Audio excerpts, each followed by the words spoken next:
आज हमारे साथ हैं वन मंत्री संजय शर्मा। हम संजय शर्मा जी से जानना चाहेंगे कि जो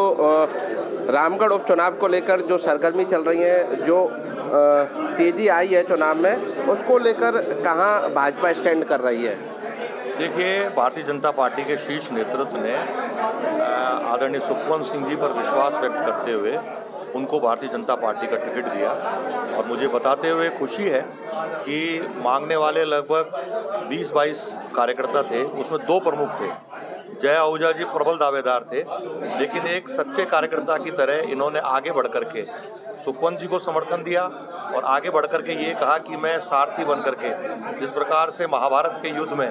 भगवान श्री कृष्ण अर्जुन के सारथी बने थे, आज जय आहूजा जी उसी प्रकार से सारथी बन करके सुखवंत जी के साथ लगे हैं। और मुझे पूरा विश्वास है जिस प्रकार से नामांकन वाले दिन आदरणीय मुख्यमंत्री जी के नेतृत्व में, आदरणीय प्रदेश अध्यक्ष जी के नेतृत्व में जिस प्रकार से पूरी पार्टी एकमुखी दिखी, आने वाले समय में 13 तारीख को जो मतदान की तिथि है, एक एक कार्यकर्ता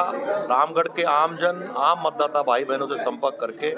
पूरा प्रयास करेगा कि भारतीय जनता पार्टी के पक्ष में अधिक से अधिक मतदान हो।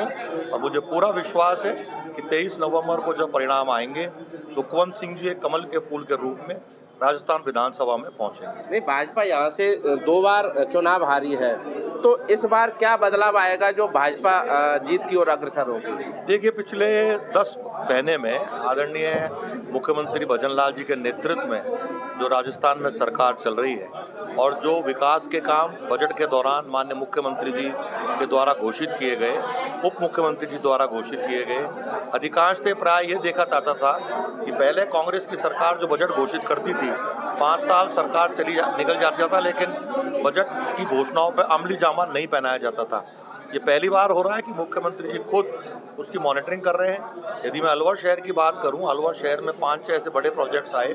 जिनके लिए हमने ज़मीन भी आवंटन कर दी है, बजट का आवंटन हो गया है, टेंडर प्रक्रिया में आ चुकी है। इसी प्रकार से रामगढ़ में जो भी घोषणाएं, चाहे वो सड़कों को लेकर के थी, पानी की बोरिंग्स को लेकर के थी, मुझे बताते हुए खुशी है कि बजट की घोषणा को अमली जामा पहनाने में 10 बोरिंग और 12 हैंडपम्प्स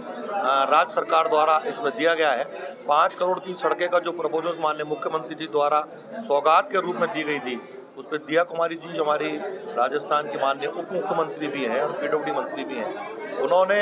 रामगढ़ विधानसभा क्षेत्र के आम जन की मांग पर 5 करोड़ की सड़कों को स्वीकृति भी प्रदान कर दी है। मुझे पूरा विश्वास है कि हम रामगढ़ की जनता चाहती है कि यहाँ सुशासन हो, बिना किसी भेदभाव के विकास हो, जातिगत आधार पर कोई निर्णय नहीं हो, सबको समान रूप से देखा जाए। कांग्रेस नेता कह रहे सब बातों को लेकर के हम बजट धरातल पर ही नहीं आया, खोखला बजट है। कांग्रेस खुद की व्यथा गा रहे हैं। कांग्रेस की सरकार पिछले 5 सालों में अशोक गहलोत जी के नेतृत्व में जो सरकार थी, वो होटलों में बंद थी। वहाँ 3 धड़े थे। सचिन पायलट जी का धड़ा अलग था, अशोक गहलोत जी का धड़ा अलग था, डोटासरा जी का धड़ा अलग था, लेकिन विपक्ष में रहते हुए ये धड़ा बढ़ा है, खत्म नहीं हुआ। आज टीकाराम जी का धड़ा अलग है, अशोक गहलोत जी का धड़ा अलग है, डोटासरा साहब का धड़ा अलग है और पायलट साहब का धड़ा अलग है। कांग्रेस पार्टी खुद अंतरकलह से लड़ती हुई पार्टी है, उसका कोई वजूद नहीं है। जिस प्रकार से हरियाणा में इन्होंने इतना बड़ा हल्ला मचाया और हरियाणा की जनता ने उनको नकार दिया, मुझे पूरा विश्वास है कि आने वाले समय में आदरणीय मुख्यमंत्री भजन लाल जी के नेतृत्व में 7 की 7 सीट पर, जिसमें रामगढ़ विधानसभा सीट भी शामिल है, भारतीय जनता पार्टी विजय श्री प्राप्त